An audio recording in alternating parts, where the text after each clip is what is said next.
The death toll of American troops is sobering and outlines just how deadly the war in Afghanistan has become. The U.S. Department of Defense reports that 857 members of the U.S. military have died in Afghanistan, Pakistan, and Uzbekistan as a result of the U.S. invasion of Afghanistan in late 2001. 662 of those deaths were caused by hostile fire. There are just so many variables that come into play. The U.S. troop strength is important, but there are a lot of other issues. Now we must come together to end this war successfully.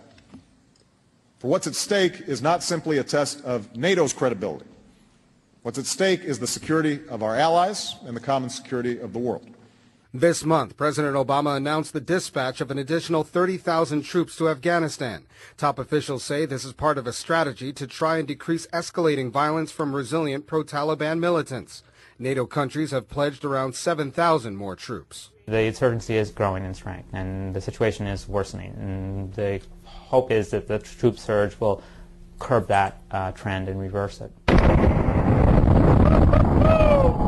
Improvised explosive devices, or IEDs, usually planted along military routes, have proven to be the most effective weapon, accounting for a growing number of troop deaths in Afghanistan as the war against Taliban-led insurgents escalates.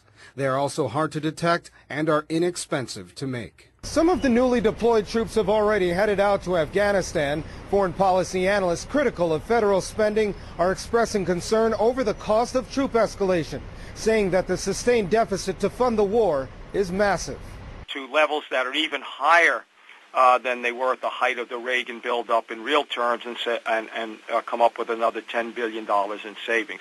And we feel this would be a step in the right direction to begin dealing with the costs of these wars, which now have exceeded about $1 trillion and had added immensely to our deficit problems. There are currently more than 100,000 foreign troops battling a resurgent Taliban under U.S. and NATO command. Most of the additional troops are expected to be deployed by mid to late 2010, and analysts say more foreign troops will inevitably mean more deaths. For Press TV, Colin Campbell,